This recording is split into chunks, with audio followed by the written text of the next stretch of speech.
여러분 반갑습니다. 오늘 수요 성경 공부 오신 여러분들 환영하고요. 우리 잠시 기도하고 공부 시작하겠습니다. 하나님 아버지, 오늘 저희가 수요일 날 하나님 말씀 함께 공부하기 위해서 모였습니다. 하나님께서 저희들에게 은혜를 주시사 주의 말씀으로 은총을 나누는 귀한 시간이 되게 하여 주옵소서. 예수님의 이름으로 기도하옵나이다. 아멘. 네, 오늘은 요한복음 20장에서 21장까지 요한복음의 마지막 부분과 또 전에 묵상하다가 연결되는 창세기 22장에서 24장까지를 함께 공부하도록 하겠습니다. 요한복음 20장, 안식 후 첫날 일찍이 아직 어두울 때 막달라 마리아가 무덤에 와서 돌이 무덤에서 옮겨진 것을 보고, 이제 예수님 십자가에 달려 죽으시고 그다음 무덤에 이제 가셨잖아요. 그리고 이제 안식일이 지났어요. 그리고 요즘 말하면 주일날 새벽이 되겠죠. 막달라 마리아가 예수님 무덤이 있는 곳에 갔어요. 막달라 마리아는 7 귀신 들렸다가 예수님이 치유해 준 사람이고, 나중에 전도 여행 시에 예수님 따라다니고 또 마지막에 십자가까지 끝까지 함께한 여종이죠. 사람이 가보니까 돌이 무덤에서 옮겨졌어요. 여기 돌이 무덤에 옮겨졌다는 건 수동태잖아요. 전에도 한번 말씀드렸지만 유대인들은 하나님의 이름을 기록하는 걸 굉장히 두려워해요. 그래서 하나님의 이름을 꼭 말해야 될 때는 어떻게 하냐면 하나님 이름 빼고 수동태를 사용하는 거예요. 하나님이 무덤에서 돌을 옮겼다 이렇게 표현하지 않고 돌이 무덤에서 옮겨졌는데 누가 했는지 기록을 안 하는 거예요. 그러니까 하나님이 하셨다 하는 것을 예상할 수 있도록 해주는 그 문학적인 기법을 사용하고 있는 것이죠. 2절, 시몬 베드로와 예수께서 사랑하시던 그 다른 제자에게 달려가서 말하되 사람들이 주님을 무덤에서 가져다가 어디에 두었는지 우리가 알지 못하겠다 하니 베드로와 그 다른 제자가 나가서 무덤으로 달려갈세. 둘이 같이 다름질하더니 그 다른 제자가 베드로보다 더 빨리 달려가서 먼저 무덤에 이르러. 마리아는 무덤에 돌이 옮겨진 거 보고 예수님 부활했다고 생각도 못한 거예요. 사실 예수님의 부활은요, 인간이 생각해낼 수 있는 그런 아이디어가 아닙니다. 제자 둘에게 알리니까 제자 둘이 달려간 거죠. 근데 요한은 달려가서 보고 먼저 달려간 무덤에 이제 이르렀어요. 5절, 구부려 세마포 놓인 것을 보았으나 들어가지 아니하였더니 베드로는 따라와서 무덤에 들어가 보니 세마포가 놓였고 또 머리를 쌌던 수건은 세마포와 함께 놓이지 않고 딴 곳에 쌌던 대로 놓여 있더라. 그때야 무덤에 먼저 갔던 그 다른 제자도 들어가 보고 믿더라. 그들은 성경에 그가 죽은 자 가운데서 다시 살아나야 하리라 하신 말씀을 아직 알지 못하더라. 요한이겠죠. 베드로와 함께 달려갔던 그 제자가 밖에서 보니까 세마포가 있어요. 이 정도만 보고 이 사람 나왔어요. 근데 베드로는 들어가 봤다는 거예요. 그랬더니 세마포와 또 머리를 쌌던 수건이 옆에 이렇게 개져 있는 거죠. 그리고 나서 여기 믿었다고 하는 말은 마리아가 한 말을 믿었다는 거죠. 부활한 것을 믿었다는 뜻은 아니죠. 이에 두 제자가 자기들의 집으로 돌아가니라. 마리아는 무덤 밖에 서서 울고 있더니 울면서 구부려 무덤 안을 들여다보니 흰옷 입은 두 천사가 예수의 시체에 누웠던 곳에 하나는 머리편에 하나는 발편에 앉았더라. 이제 두 제자는 그거 보고선 집으로 돌아갔어요. 여기 집으로 돌아갔다는 말 헬라어 원뜻으로 하면 자기 자신에게 돌아갔다. 다시 말하면 부활을 믿는 게 아니라 절망으로 갔던 그 절망스러운 마음을 가지고 다시 돌아갔어요. 마리아는 밖에서 울고 있었는데 그 안에 보니까 흰옷 입은 두 천사가 있어요. 하나는 예수님의 그 머리편에 하나는 발편에 이렇게 둘이 그냥 앉아 있는 것을 본 거죠. 근데 마리아는 이게 이분들이 천사였다고 생각을 못한 것 같아요. 13절, 천사들이 이르되 여자여 어찌하여 우느냐. 가로되 사람들이 내 주님을 옮겨다가 어디 두었는지 내가 알지 못함이니이다. 이 말을 하고 뒤로 돌이켜 예수께서 서 계신 것을 보았으나 예수이신 줄 알지 못하더라. 예수께서 이르시되 여자여 어찌하여 울며 누구를 찾느냐 하니 마리아는 그가 동산직인 줄 알고 이르되 주여 당신이 옮겼거든 어디 두었는지 내게 이르소서 그리하면 내가 가져가리이다. 이제 두 천사가 하나는 발 하나는 머리 쪽에 있는데 그 뒤쪽에 또 다른 사람이 있는 거예요. 그 사람이 왜 우느냐 이렇게 물어본 거죠. 근데 마리아는 예수님인지 끝까지 몰랐다는 거예요. 누군 줄 알았다는 거예요?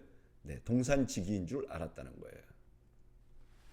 16절, 예수께서 마리아야 하시거늘 마리아가 돌이켜 히브리 말로 라보니 하니 이는 선생님이라는 말이라.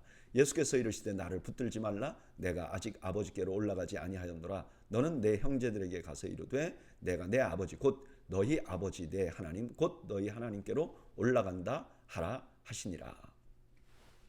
근데 예수님께서 마리아야 이렇게 부른 거죠. 이 말 한마디가 마리아의 정신을 번쩍 들게 한 거예요. 이거 누군지 아는 거죠.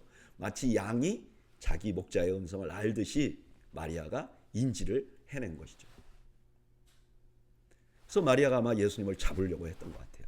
그랬더니 예수님이 나하고 여기 있으면 안 돼. 이 부활의 사실을 제자들에게 알려줘 라고 부탁을 하게 되었고 18절 막달라 마리아가 가서 제자들에게 내가 주를 보았다 하고 또 주께서 자기에게 이렇게 말씀하셨다 이러니라. 이제 마리아가 전한 거죠. 부활의 첫 증인이 된 것입니다.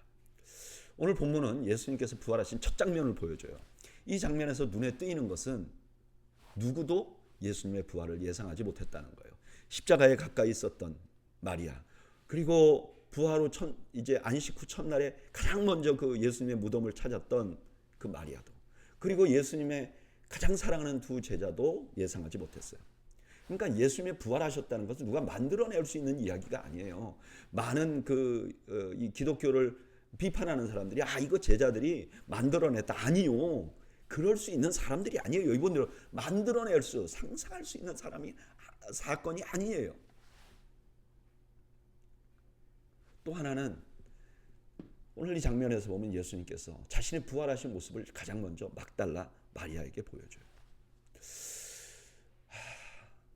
이것도 대단히 중요한 거죠. 여러분, 막달라 마리아는 귀신 들렸던 사람이에요. 악의 지배를 받았던 사람, 모든 사람이 부정하다고 생각했던 사람이에요. 그런데 부활하신 예수님께서 바로 그 사람에게 가장 먼저 나타난 거죠. 저는 이런 주님이 좋아요.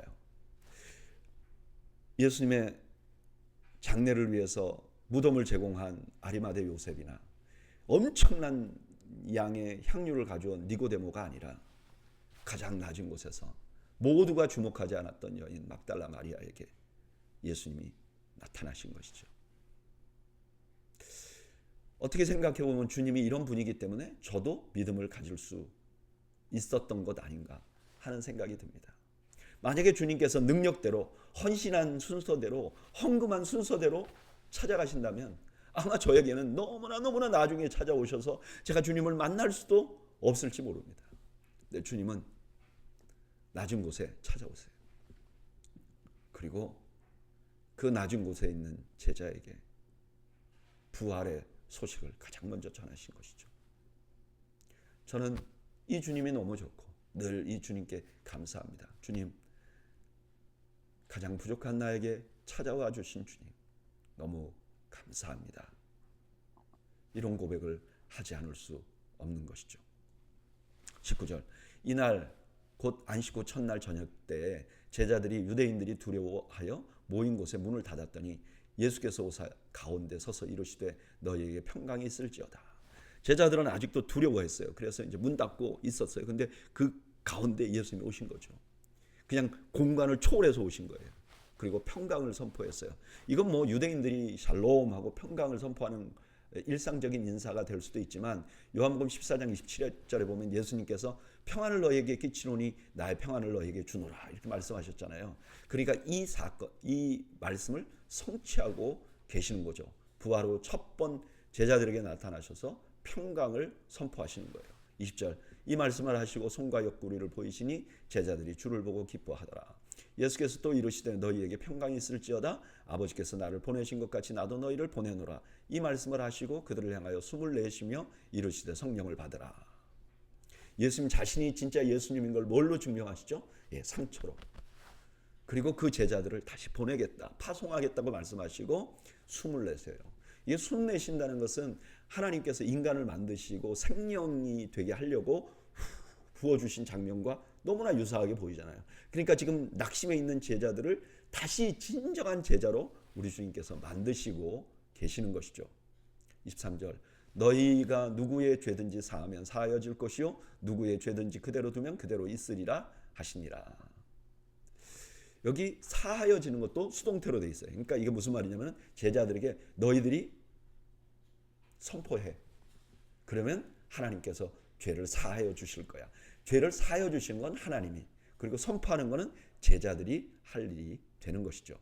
24절 12제자 중 하나로서 디두모라 불리는 도마는 예수께서 오셨을 때 함께 있지 아니한지라.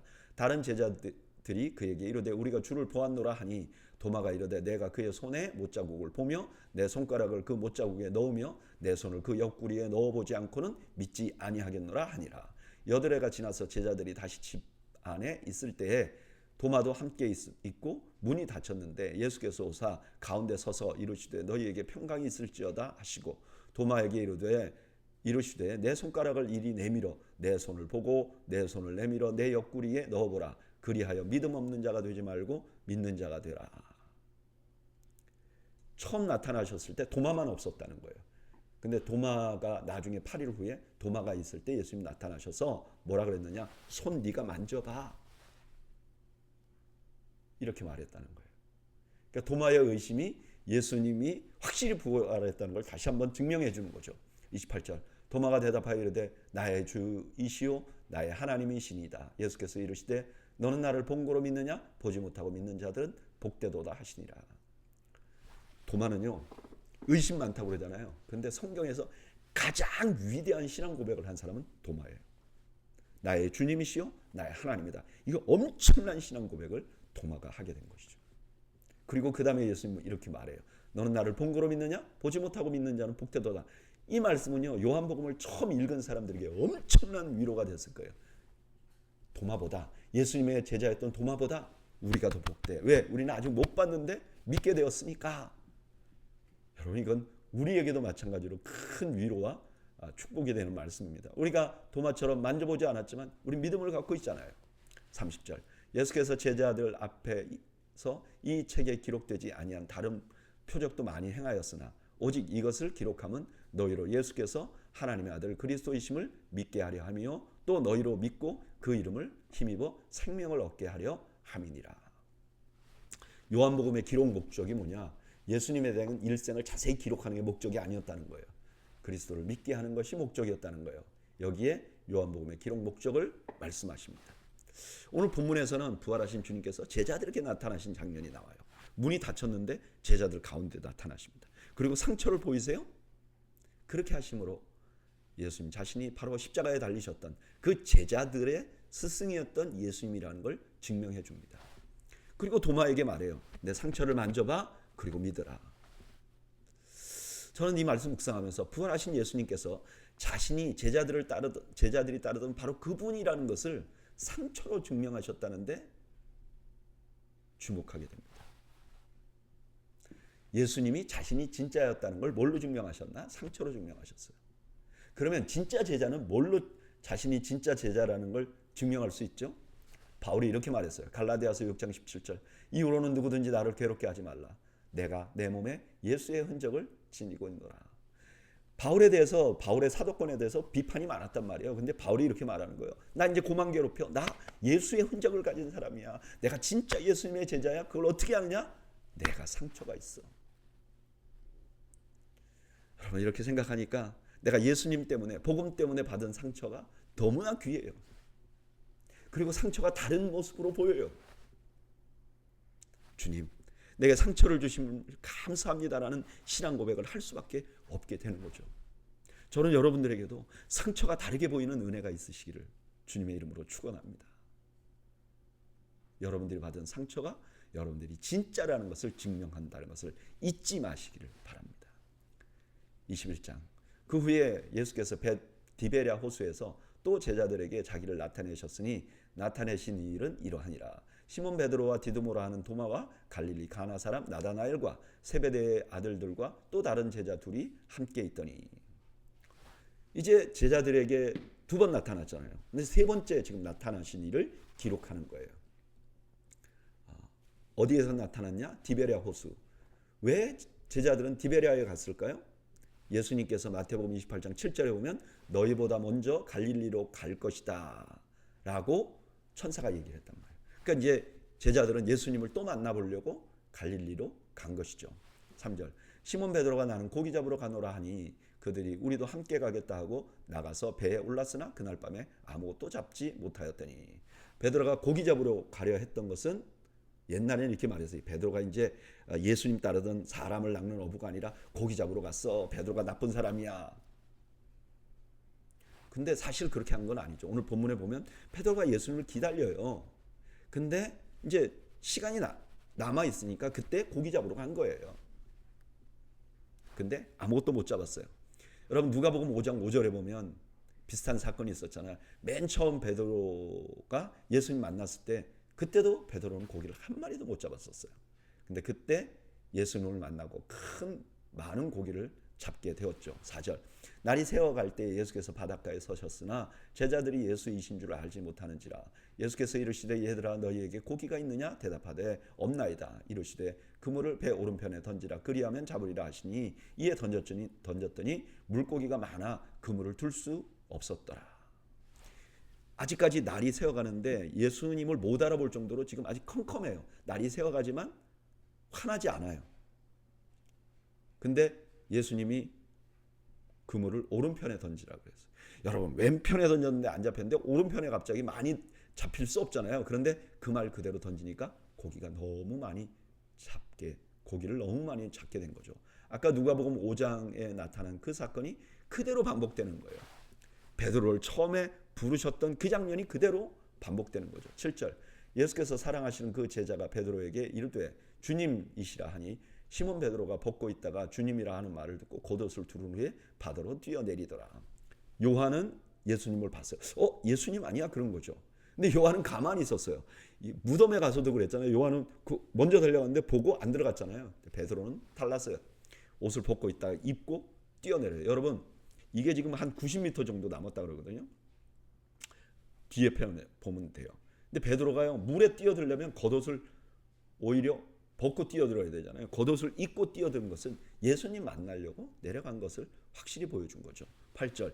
다른 제자들은 육지에서 거리가 불과 한 50칸쯤 되므로 작은 배를 타고 물고기 든 그물을 끌고 와서 육지에 올라보니 숯불이 있는데 그 위에 생선이 놓였고 떡도 있더라. 예수께서 이르시되 지금 잡은 생선을 좀 가져오라 하니 50칸은 90m 정도 됩니다. 근데 예수님 미리 숯불을 펴놨어요. 여러분 숯불은 요한복음에 딱 2번 나옵니다. 여기 나오고요. 요한복음 18장 18절에 개역 한글 번역에는 이렇게 말했어요. 그때가 추운 거로 종과 하속들이 숯불을 피우고. 지금 탁 베드로가 달려와 보니까 예수님이 숯불 피우고 있어요. 여러분 숯불은 베드로가 3번이나 예수님을 부인한 바로 그 장면이잖아요. 11절. 시몬 베드로가 올라가서 그물을 육지에 끌어올리니 가득 찬 큰 물고기가 153마리라 이같이 많으나 그물이 찢어지지 아니하였더라. 예수께서 이르시되 와서 조반을 먹으라 하시니 제자들이 주님이신 줄 아는 거로 당신이 누구냐 감히 묻는 자가 없더라. 여기 153마리 잡힌 걸 가지고 뭐 여러 학자들이 이게 무슨 뜻이다 뭐 갈릴리 호수에 있는 물고기의 그 종류의 수가 153마리라 모든 민족을 구원하라 그러는데 제가 보기엔 그런 게 아니에요. 그냥 너무너무 많이 잡은 거예요. 그래서 그물이 찢어져야 되는데 찢어지지 않고 있다고 지금 말하는 거죠. 예수님께서 조반을 먹으라고 해요. 아마 오병이어의 기적이 생각나지 않았을까요? 예수님께서 5,000명을 물고기 2마리와 보리떡 5개로 먹이신 그 장면. 지금 물고기도 있고 떡도 있잖아요. 그 장면은 예수님이 누구신지를 드러내는 장면인데 바로 그 장면이 반복되는 거죠. 13절. 예수께서 가셔서 떡을 가져다가 그들에게 주시고 생선도 그와 같이 하시니라. 이것은 예수께서 죽은 자 가운데서 살아나신 후에 3번째로 제자들에게 나타나신 것이라. 오늘 본문에는 갈릴리에서 제자들에게 나타나신 이야기를 기록합니다. 제자들은 주님의 약속을 믿고 갈릴리로 갔어요. 기다리는 중에 그들은 고기를 잡으러 갑니다. 당연한 거죠. 그런데 그날 밤에 고기를 한 마리도 못 잡습니다. 이 장면은 마치 베드로가 처음 주님을 따르기 시작할 때와 너무나 유사해요. 실제로 주님께서는 그곳에서 베드로를 다시 만나 주십니다. 처음 예수님을 만났을 때도 베드로는 고기를 한 마리도 못 잡았어요. 또 지금 다시 찾아오신 예수님이 베드로를 만났을 때도 베드로는 고기를 한 마리도 잡지 못했어요. 그러니까 고기를 잡지 못한 사건은 베드로에게 축복의 시간이 되는 것이죠.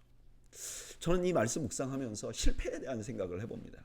여러분, 우리가 인생을 살면서 한 번도 실패를 하지 않는 사람은 거의 없을 거예요. 뭐 있을 수도 있겠지만 거의 없을 거예요. 그리고 그게 어떤 실패든 실패는 고통스러워요. 그게 대학에 대한 실패건, 그게 연애에 대한 실패건, 그게 승진에 대한 실패건, 실패라는 것 자체가 아름답지 않아요. 고통스러워요. 그런데 제가 주변을 보니까 고통과 실패의 시간이 주님을 만나는 시간이 되는 경우가 굉장히 많더라고요. 만약에 고통과 실패의 시간이 주님을 만나는 시간, 주님과 더 가까이 갈 수 있는 시간이 된다면 실패는 축복이 됩니다.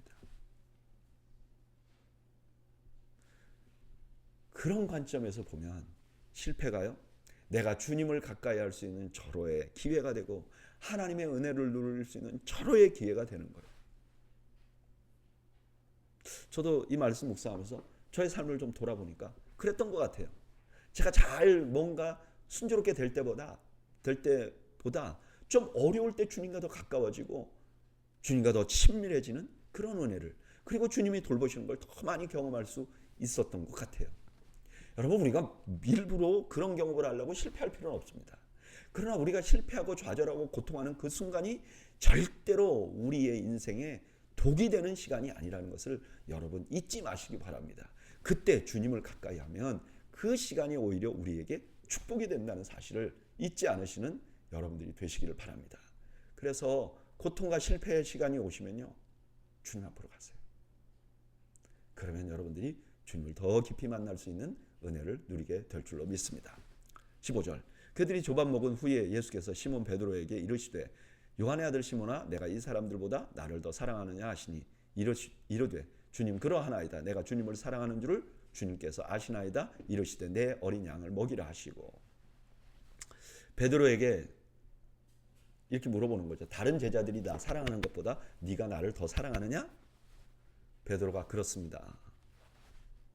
주님이 잘 아십니다. 어떤 분들은 여기에 예수님은 아가페로 물었는데 베드로는 필레오로 대답했다. 아가페나 필레오나 전부 다 사랑이라는 말인데, 아가페는 무조건적인 사랑, 필레오는 우정. 그렇게 해서 지금 핀트가 안 맞다 이렇게 말하는데요, 실제로 성경을 보면 아가페와 필레오를 동시에 써요. 그래서 그런 뜻은 아니에요. 그 베드로에게 양을 먹이는 사명을 줍니다. 그리고 예수님께서 두 번째, 세 번째 똑같은 질문을 하세요. 왜 똑같은 질문을 하셨을까요? 지금 숯불이 있었다 그랬잖아요. 베드로가 예수님 몇 번 부인했죠? 3번 부인했잖아요. 그러니까 지금 예수님께서는 3번 사랑하냐고 묻는 거예요. 지금 예수님께서는 베드로를 회복시키시고 계신 거예요. 그리고 다시 사명을 주시고 계신 것입니다. 18절, 내가 진실로 진실로 내게 이르노니 내가 젊어서는 스스로 띠띠고 원하는 곳으로 다녔거니와 늙어서는 내 발을 벌리리니 남이 내게 띠띠우고 원하지 아니하는 곳으로 데려가리라. 이 말씀을 하시면 베드로가 어떠한 죽음으로 하나님께 영광을 돌릴 것을 가르치심이로라. 이 말씀을 하시고 베드로에게 이르시되 나를 따르라 하시니, 사명을 회복시키시고 나를 따르라 해요. 근데 그 전에 뭐라고 말해요? 너 결국 죽을 거야. 너 결국 누구에게 붙들려서 죽게 될 것이야. 내가 너를 부르는 건 십자가로 부르는 것이야 라고 지금 말씀하시는 거죠. 212년에 터툴리안이라는 교부가 이렇게 말했어요. 베드로가 십자가에 묶일 때 실제로 누군가가 그 사람을 배로 묶었다고. 아마 여기 띠띠운다는 것이 그런 의미를 말하는 거 아닌가 그렇게 생각합니다. 20절, 베드로가 돌이켜 예수께서 사랑하시는 그 제자가 따르는 것을 보니 그는 만찬석에서 예수의 품에 의지하여 주님을 파는 자가 누구오니까 묻던 자로라. 이에 베드로가 그를 보고 예수께 여짜오되 주님, 이 사람은 어떻게 되겠사옵나이까? 예수께서 이르시되 내가 올 때까지 그를 머물게 하고자 할지라도 내게 무슨 상관이 있느냐? 너는 나를 따르라 하시더라. 베드로가 요한 보고 그럼 쟤는 어떻게 돼요? 예수님께서 너 걔 상관하지 말고 너는 나를 따라.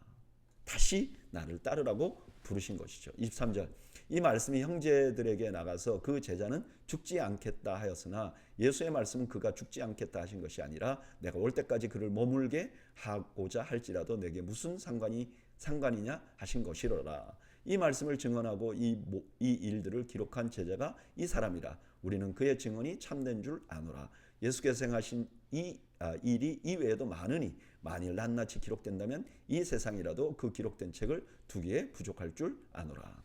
이제 이 요한복음을 쓴 요한이 이 요한복음을 쓴 저자잖아요. 그 요한이 이렇게 말하는 거죠. 베드로에게 예수님이 하신 말씀을 많은 사람들이 요한은 안 죽을 거라 이렇게 말했는데 그게 아니야. 상관하지 말라는 뜻이야 라고 해설을 붙여요. 그리고 마지막에 똑같은 말씀 20장의 마지막 부분하고 비슷한 말씀을 하십니다. 이거 기록한 그 내용을 다 예수님의 일생을 다 기록하면 엄청나게 많을 거야. 그리고 이 요한복음을 기록한 그 사람이 바로 이 제자라고 요한이라고 지금 증언을 합니다. 오늘 본문은 요한복음의 마지막 부분입니다. 여기서 예수님께서는 베드로에게 찾아가서 그를 회복시키는 장면이 나와요. 베드로가 3번 숯불 앞에서 예수님 부인했잖아요. 그러니까 지금 3번이나 예수님이 사랑하느냐 묻고 주님의 양을 먹이라고 하고 2번이나 따라오라고 말해요. 그리고 그 따라가야 될 베드로가 주님을 따라가야 될 그 길은 죽음이었는데 그 죽음도 비참한 것이 아니라 영광이라고 말합니다. 저는 요한복음 말씀이 마지막에 이렇게 기록된 것이 너무 놀랍고 저한테 너무 은혜가 돼요. 여러분 생각해 보세요. 베드로가 예수님 3번이나 부인했어요. 넌 안 되겠다. 그리고 버리시는 게 아니라 찾아가서 회복시키세요. 우리 주님이 바로 이런 분이기 때문에 저는 매일 실패해도 소망이 생겨요. 내가 오늘보다 내일 더 나아질 것이기 때문이 아니고 내가 믿고 있는 예수님은 실패한 자를 버리지 않고 찾아가 회복시키시는 분이기 때문에 그래 내가 오늘은 실패했지만 내일은 회복될 수 있지 않을까? 주님이 쓰시면 쓰임받을 수 있지 않을까? 이런 기대가 생기는 거예요. 그리고 그 주님 때문에 내일에 대한 소망이 생기는 거예요. 여러분 우리 내일에 대한 소망은 나에게 있는 것이 아니에요. 환경에 있는 것이 아니에요.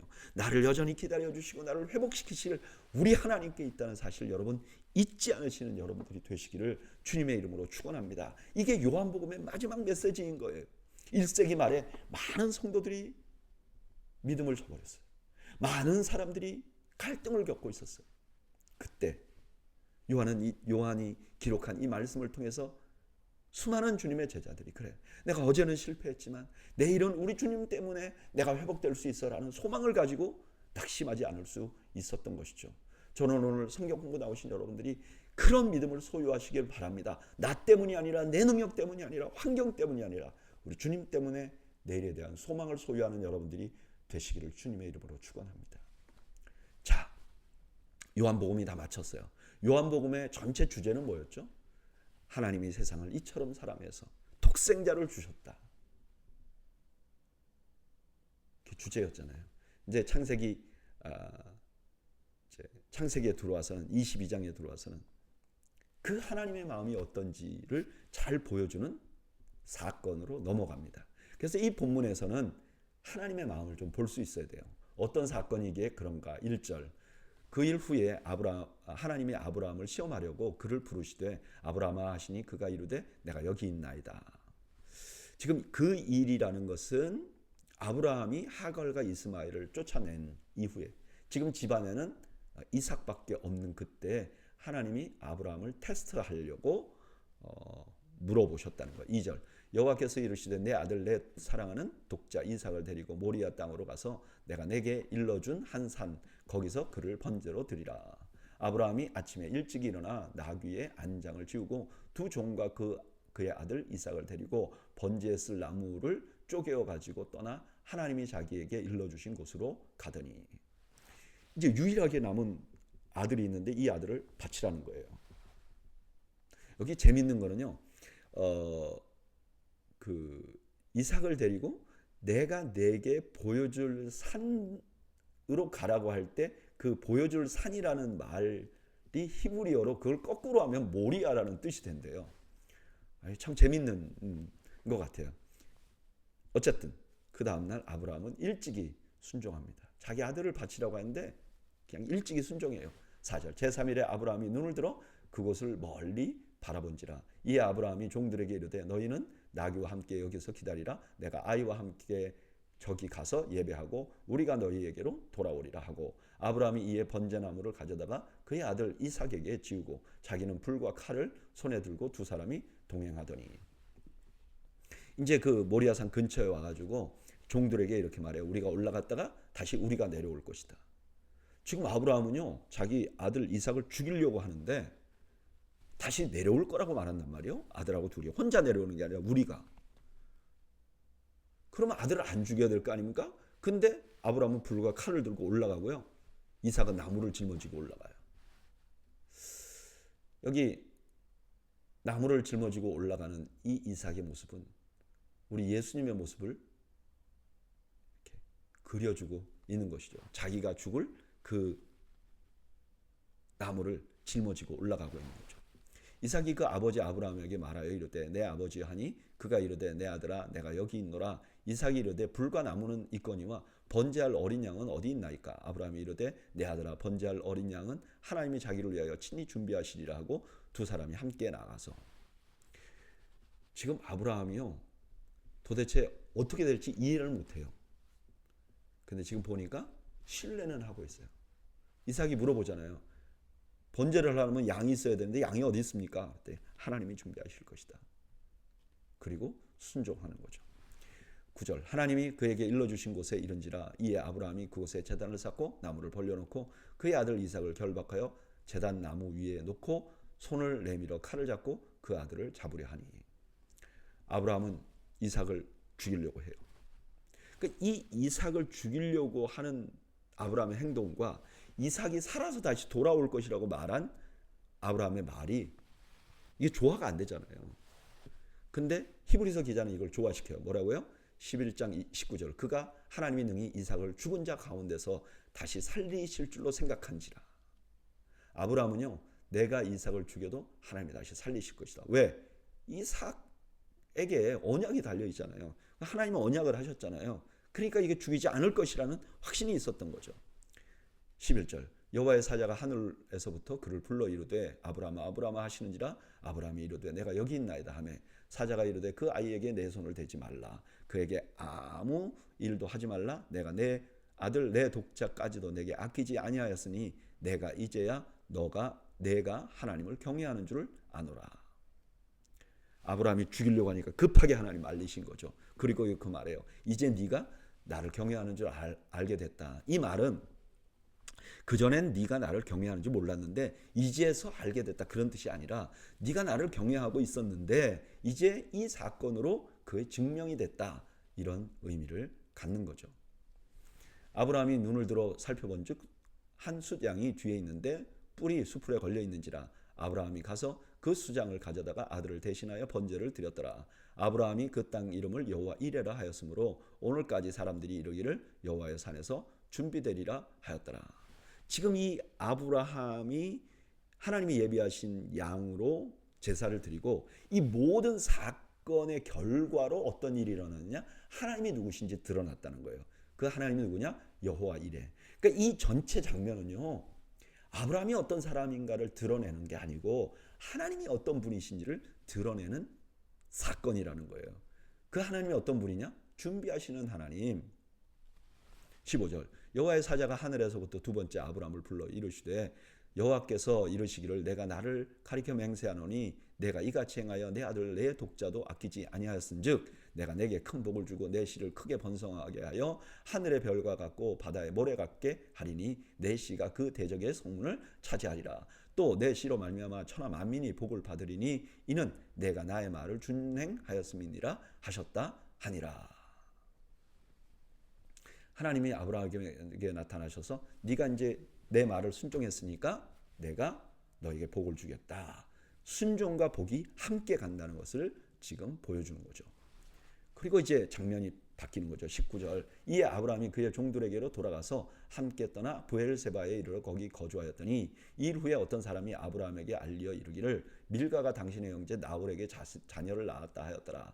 그의 맏아들은 우스요 우스의 형제는 부스와 아람의 아버지 그무엘과 게색과 하소와 빌다스와 이들람과 부두엘이라. 이 8사람은 아브라함의 형제 나홀의 아내 밀가의 소생이며 부두엘은 리브가를 낳았고 나홀의 첩 루마라 하는 자도 대바와 가함과 다하스와 마아가를 낳았더라.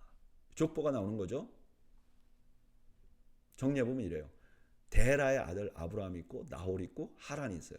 근데 나홀의 자녀 중에 밀가라는 사람의 자녀들을 쭉 기록해요. 왜 이걸 기록하느냐? 마지막에 부두엘이라는 사람이 낳은 딸이 리브가가 되고 리브가가 이삭의 아내가 된다는 것을 보여주기 위해서 기록한 것이죠. 오늘 본문에는 그 유명한 이삭을 바치라는 명령을 받은 아브라함의 이야기가 나옵니다. 우리는 이 이야기에서 정말 지키기 힘든 하나님의 명령에 순종하는 아브라함의 모습을 보게 됩니다. 그리고 이 순종이 아브라함을 온 세상을 복주는 자로 만들었다는 것을 보게 돼요. 만약에 이렇게만 본다면 문제가 있어요. 여러분, 온 세상에 복을 주는 존재가 되려면 어떻게 해야 되죠? 아브라함처럼 자식을 죽이려고 해야 되잖아요. 근데 생각해보면 성경에서는 하나님께서 아브라함에게 요구한 것 같은 이런 자식을 바치라는 요구를 한 번도 한 적이 없어요. 그냥 아브라함에게만 했어요. 그리고 중요한 것은 아브라함이 자기 자녀를 죽이려고 하는 걸 하나님 막으셨어요. 그러니까 이 장면의 주인공은 아브라함이 아니라는 거예요. 그럼 이 사건이 주는 핵심 의미는 뭐냐? 십자가로만 이해할 수 있는 거죠. 왜냐하면 아브라함을 말리신 하나님께서 자신의 독생자를 십자가에 죽이셨잖아요. 그리고 그 십자가에 죽으시도록 순종하신 예수님께서 온 세상의 복의 근원이 되신 것이죠. 그래서 이 사건은요, 하나님께서 여호와 이레라는 것을 보여주는 사건이에요. 그 여호와 이레의 핵심에는 뭐냐면은 하나님께서 자신의 아들을 준비해서 우리를 살리시는 모습이 있는 것이죠. 그래서 우리는 이 말씀을 묵상하면서 우리 같은 죄인을 사랑하시고 살리시기 위해서 하나님이 어떤 희생을 하셨는지를 볼 수 있어야 돼요. 하나님이 어떤 희생을 하셨죠? 아브라함에게 이삭과 같은 너무너무 소중한 그 아들 예수 그리스도를 십자가에 못 박음으로 우리를 살리신 거죠. 그래서 이런 장면을 보면 참 하나님 앞에 몸둘 바를 몰라. 나 같은 것을 살리기 위해서 하나님이 그렇게 하셨다고.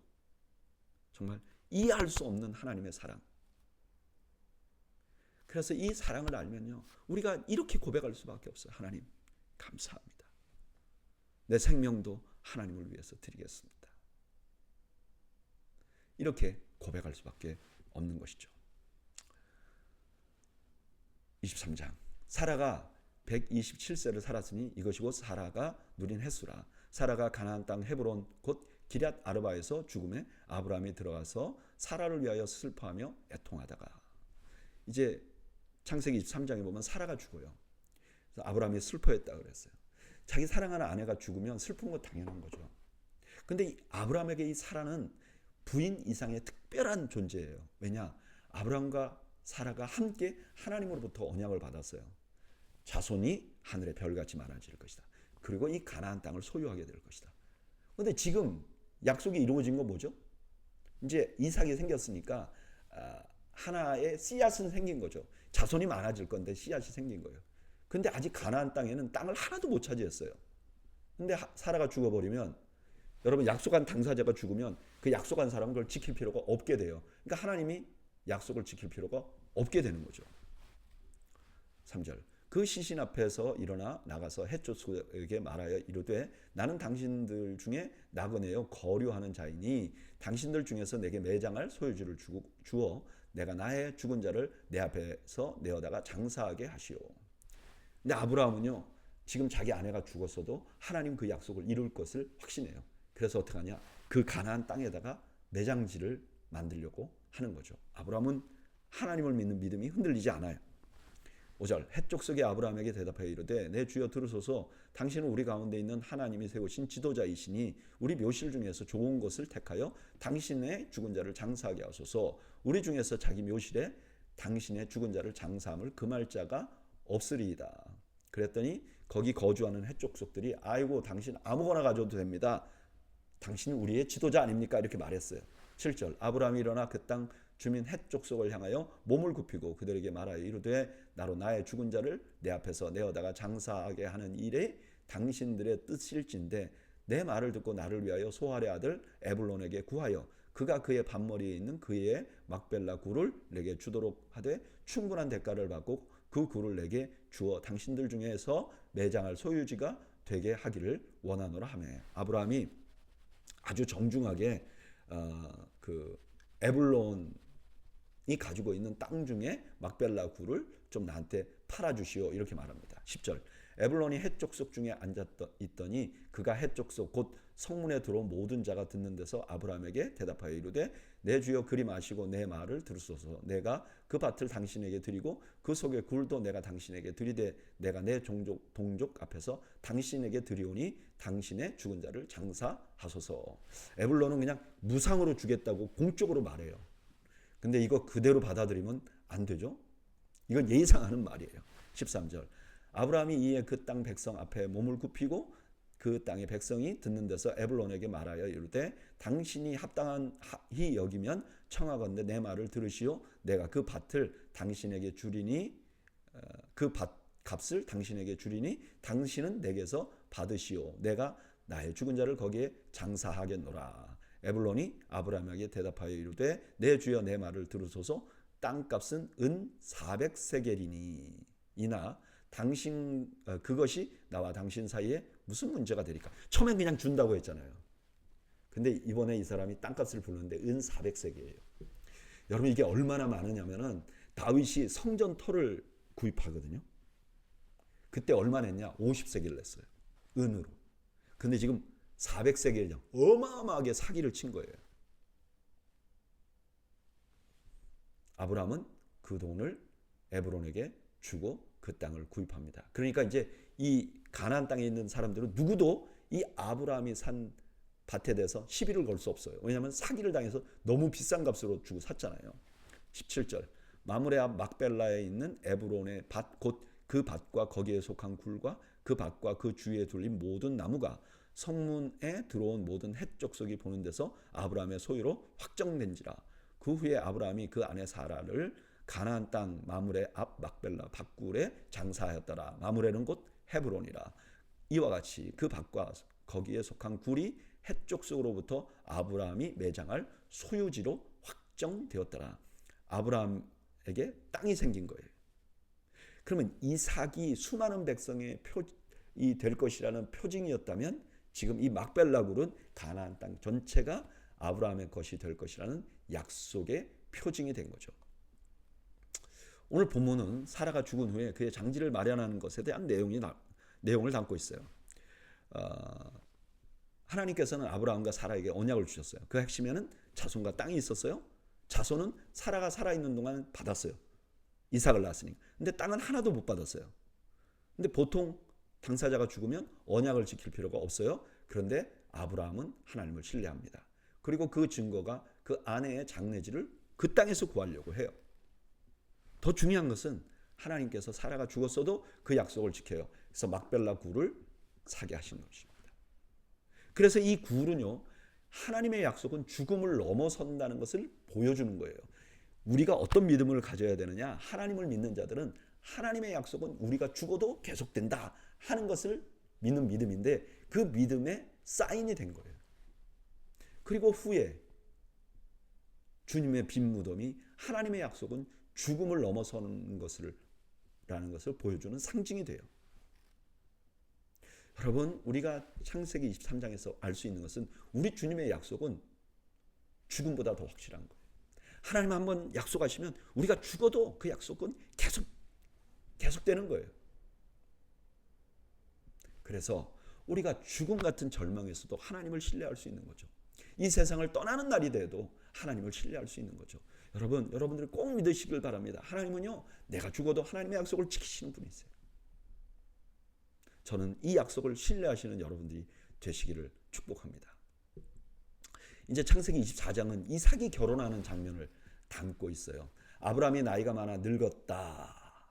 이제 아브라함이 족장으로서의 역할을 더 하기 어렵다 하는 상황을 말씀하는 거죠. 사실은 아브라함은 이 말을 하고 나서 35년을 더 살아요. 근데 실제로 이 장면 지나고 나서 이제 족장은 이삭이 됩니다. 2절 아브라함이 자기 집 모든 소유를 맡은 늙은 종에게 이르되 청하건대 내 허벅지 밑에 내 손을 넣어라. 내가 너에게 하늘의 하나님 땅의 하나님이신 여호와를 가리켜 맹세하게 하노니 너는 내가 거주하는 이 지방 가나안 족속의 딸 중에서 내 아들을 위하여 아내를 택하지 말고 내 고향 내 족속에게로 가서 내 아들 이삭을 위하여 아내를 택하라. 허벅지 밑에 손을 넣는 것은 아주 중요한 맹세를 하는 습관이었던 것 같아요. 창세기 47장 29절에 보면 그 야곱이 죽을 때 요셉에게 허벅지에 손을 넣으라 그래요. 이걸 뭐 여러 가지로 해석하는 분들이 있어요. 이거 뭐 후손에 대한 것일 때 이렇게 한다. 아니, 그런 게 아니고 아주 중요한 약속을 할 때 그렇게 하도록 하는 것 같아요. 5절 종이 이르되 여자가 나를 따라 이 땅으로 오려고 하지 아니하거든 내가 주인의 아들을 주인이 나오신 땅으로 인도하여 돌아가리까. 근데 그곳에 있는 여자가 안 따라오려고 하면 아드님을 데리고 그리로 갈까요? 라고 물어봤어요. 그랬더니 아브라함이 말하기를 데려가지 말라고 해요. 이유는 이 땅을 하나님이 약속으로 주셨기 때문에. 그리고 7절에 놀라운 말씀을 하십니다. 하늘의 하나님 여호와께서 나를 내 아버지 집과 내 고향 땅에서 떠나게 하시고 내게 말씀하시며 내게 맹세하여 이르기를 이 땅을 내 씨에게 주리라 하셨으니 그가 그 사자를 너보다 앞서 보낼지라 내가 거기서 내 아들을 위하여 아내를 택할지라. 너 가서 염려하지 마. 가는 길에 하나님이 너 앞서 사자를 보내고 너는 따라가기만 하면 될 것이야 라고 말하는 거죠. 8절 만일 여자가 너를 따라오려고 하지 아니하면 나의 이 맹세가 너와 상관이 없나니 오직 내 아들을 데리고 그리로 가지 말라. 만약에 그 여자가 너 따라오려고 하지 않으면 아들 데리고 가지 마. 그리고 너한테 내가 준 명령은 이제 끝이야. 그러니까 순종 안 해. 그러니까 너의 역할은 끝이니까 안 해도 돼. 그만큼 내 아들을 데리고 그리로 가면 안 돼. 라고 말을 하는 거죠. 10절 이에 종이 그 주인의 낙타 중 10피를 끌고 떠났는데 곧 그의 주인의 모든 좋은 것을 가지고 떠나 메소포타미아로 가서 나홀의 성에 이르러 그 낙타를 성 밖 우물 곁에 꿇었으니 저녁 때라 여인들이 물을 기르러 밖으로 나올 때였다. 이제 도착했어요. 그리고 이제 자기도 목말라요. 저녁이 됐어요. 자기도 목말라요. 낙타에게도 물이 필요해요. 그때 이 종이 하나님께 기도해요. 뭐라고 기도하냐? 하나님, 우리 주인이 나에게 찾으라고 하신 그 여자를 잘 만나게 해주세요. 조건이 있어요. 뭐냐? 만약에 어떤 여인이 오면 내가 물 좀 달라고 하겠습니다. 근데 이 여인이 나한테만 물을 주지 않고 낙타에게도 물을 주면 그 여인이 바로 그 사람이라는 걸 내가 알겠습니다. 이렇게 하나님 앞에 기도를 해요. 근데 여러분 이게 사람이 물을 마시는 거 얼마 안 마시는데요. 낙타는 한 100kg을 먹는데요. 물을. 근데 만약에 10마리면 1000kg을 줘야 되잖아요. 그러니까 물을 얼마나 많이 길어야 됩니까? 그러니까 어떤 학자들이 이렇게 말해요. 이 기도는 매우 영악한 인격과 체력 테스트다. 그러니까 누군가가 와서 물도 준다 그러면 이 여자가 참 인격이 뛰어난 거다. 그 다음에 그 물을 그만큼 길어 올릴 수 있으면 이 여자 체력도 대단하다. 그러니까 그 여자가 하나님이 택한 자기 주인의 며느리가 될 것이라는 걸 확신한다. 이게 너무 좋은 방법이었다는 거예요. 근데 마침 그 종의 기도가 그대로 이루어져요. 그 부두엘의 딸이 여기 와요. 아까 부두엘은 누구였었죠? 네, 아브라함의 그러니까 동생의 아들이잖아요. 그 딸이 여기 와서 물을 기르러 왔는데 종의 기도가 그대로 이루어지도록 종에게 물을 줄 뿐만 아니라 그 다음에 낙타에게도 물을 주어요. 21절 그 사람이 그를 묵묵히 주목하여 하며 여호와께서 과연 평탄한 길을 주신 여부를 알고자 하더니 낙타가 마시기를 다음에 그가 반세겔 무거운 금 코골이 한 개와 10세겔 무게의 금 손목고리 한 쌍을 그에게 주며 이르되 내가 누구의 딸이냐 청하건대 내게 말하라 내 아버지의 집에 우리가 유숙할 곳이 있느냐. 종이 이제 그거 고맙다고 사례를 하는데 금 230g. 이게 오늘날 시가로 하면 한 6천만 원 정도 된대요. 엄청난 대가를 준 거죠. 물 조금 기르고. 그리고 그래도 이 사람이 내가 기도한 대로 됐지만 실제로 이 사람이 내 주인의 그 조건에 합한지 한번 내가 확인을 해봐야 되겠다. 당신 집에 가서 묵으면 어떻겠냐 이렇게 말해요. 여러분, 우리가 뭔가 하나님 앞에 기도하고 소원했는데 그대로 딱 맞았다. 그러면요, 신기하게 그게 딱 맞았으니까 그게 사실이다. 그렇게 받아들이면 안 된다는 거죠. 그럼에도 불구하고 이성을 사용해서 이게 진짜 맞는 일인지 생각해 보아야 한다는 거예요.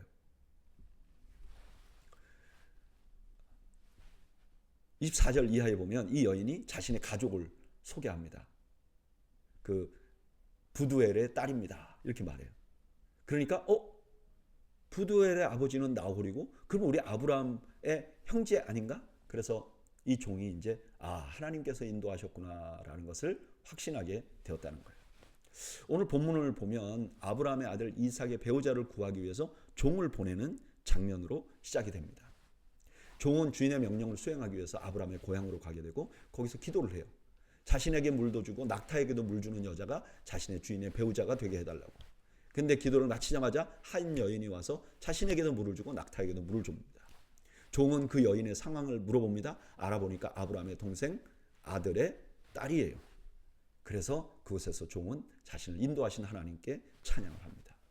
이 말씀은 광야 이스라엘에게 엄청난 위로가 됐을 거예요. 왜냐?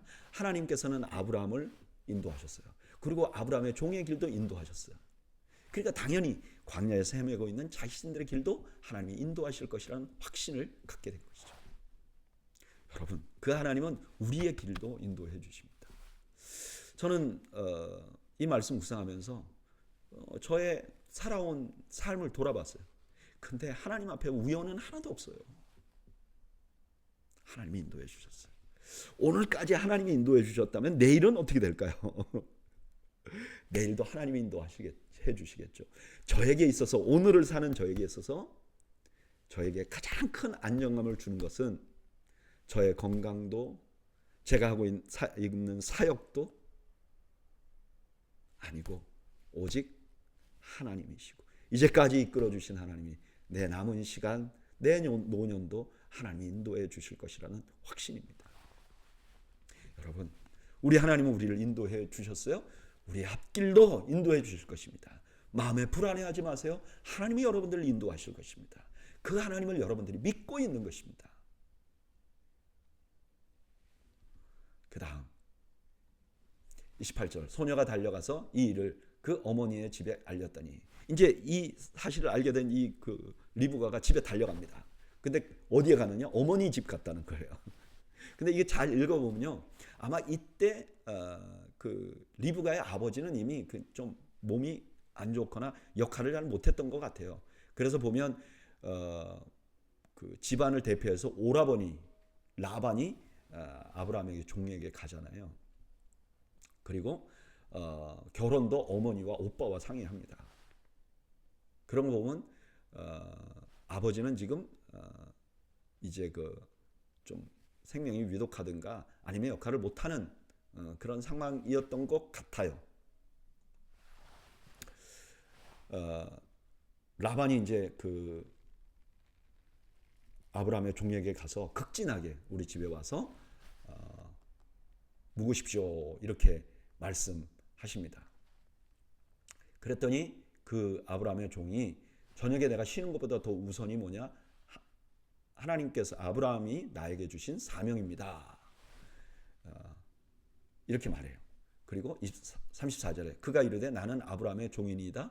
여호와께서 나의 주인에게 크게 복을 주시어 창성하게 하시되 소와 양과 은금과 종들과 낙타와 나귀를 그에게 주셨고 나의 주인의 아내 사라가 노년에 나의 주인에게 아들을 낳음에 주인이 그 모든 소유를 그 아들에게 주었나이다. 이제 자기가 온 이유를 말하는데, 자기 주인 아브라함은 돈이 엄청 많은 거부입니다. 그리고 아들이 하나 있는데 이 아들이 노년에 낳았습니다. 그러니까 아직 젊은 거죠. 젊은 아들이 있는데 이 사람이 재벌 2세가 되는 겁니다.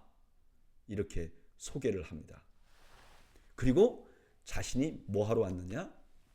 아브라함의 그 아들의 그 재벌 2세의 부인을 찾으려고 내가 여기 왔습니다. 그리고 아브라함과 나눈 대화를 정확하게 전달을 합니다.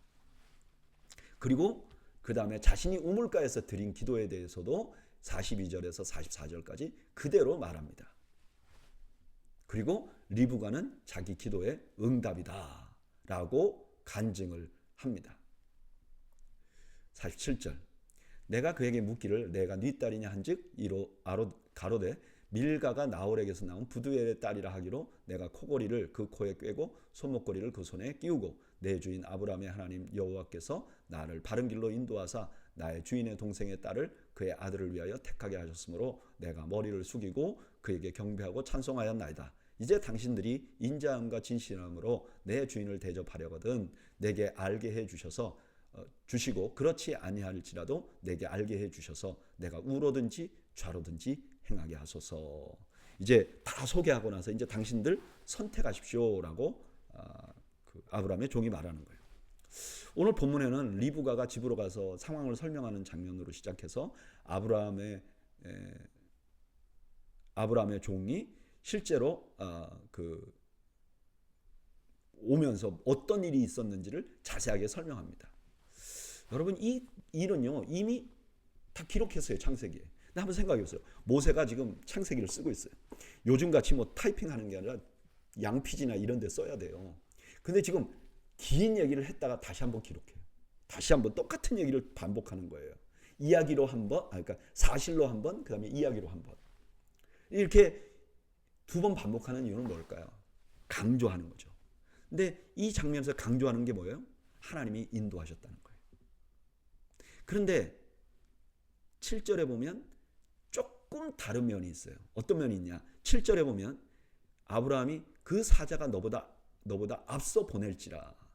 하나님께서 사자를 너 앞에 보내겠다 그러거든요. 근데 종이 뭐라고 그걸 설명하냐면 이렇게 말해요. 주인이 내게 이르시되 내가 섬기는 여호와께서 그의 사자를 너와 함께 보내요.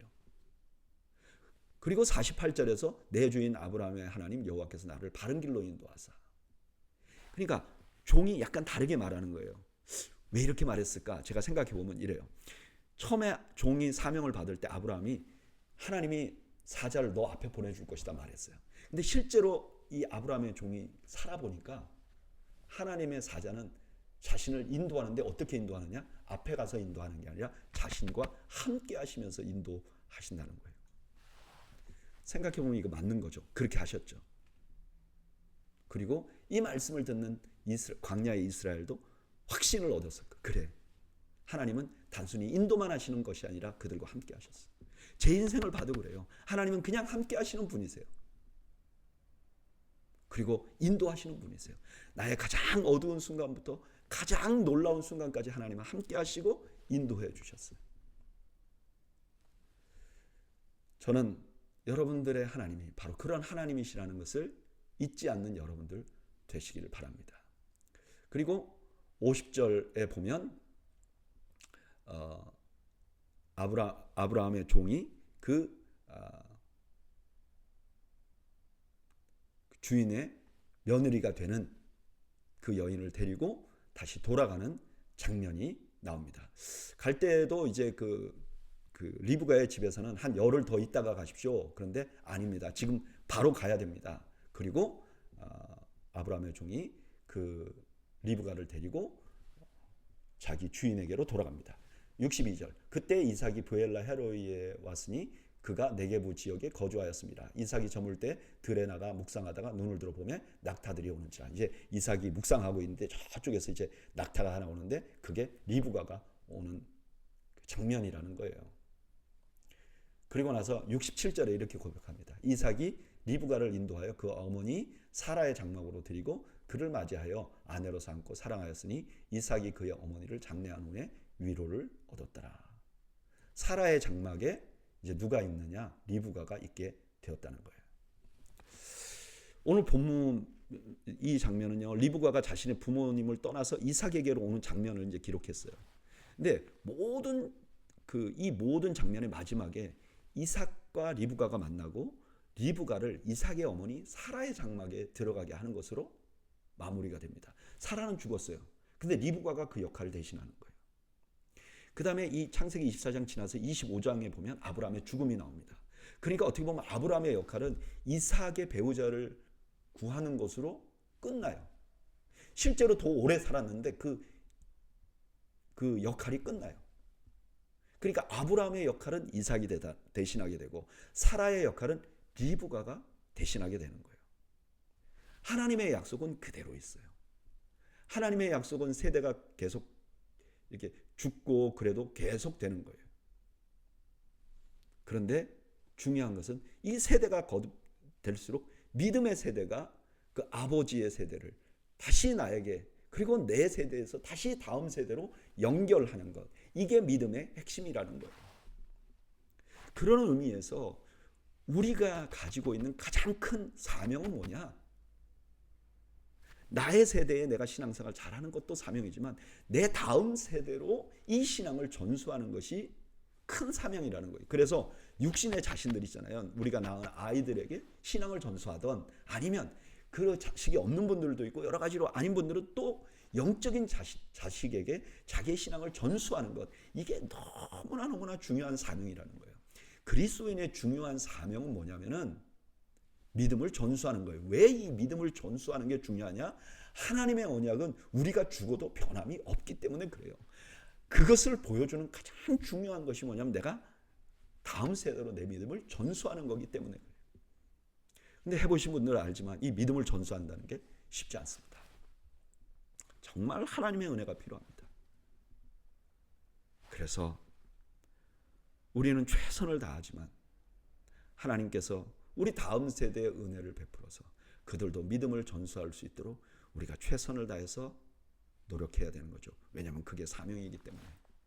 그래서 우리 교회가 우리 KM 모든 부모님들에게 목회자가 2명인데 우리 자녀들 훨씬 더 적은 숫자지만 거기 목회자를 2분 청빙해서 아이들에게 신앙을 전수하게 하는 거죠. 이게 너무 중요하기 때문에.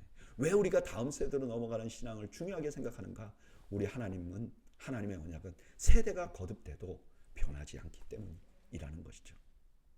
저는 우리 도웨이 교회가 신앙을 전수하는 교회가 되기를 바라고 오늘 수요일날 성경 공부 나오신 여러분들이 신앙을 전수하기 위해서 이것을 최대한의 사명으로 알고 감당하시는 여러분들이 되시기를 주님의 이름으로 축원합니다. 기도하겠습니다. 하나님 아버지, 오늘 세대가 지나가면서도 변하지 않는 하나님의 언약을 알게 되고 우리의 중요한 사명이 이 사명을, 이 언약을 다음 세대에 전달하는 것임을 함께 묵상했습니다. 하나님, 우리는 능력이 없고 힘도 없습니다. 이 사명을 감당할 만한 아무런 능력이 없습니다. 하나님의 은혜가 필요합니다. 하나님, 우리 모두가 우리의 신앙을 전수해내는 은혜를 힘입도록 하나님께서 특별한 은혜를 부어 주옵소서. 예수님의 이름으로 기도하옵나이다. 아멘. 이상으로 오늘 수요 성경 공부를 모두 마칩니다. 여러분들 가정에 주님께서 주시는 큰 평강이 함께 하시기를 주님의 이름으로 축원합니다. 감사합니다.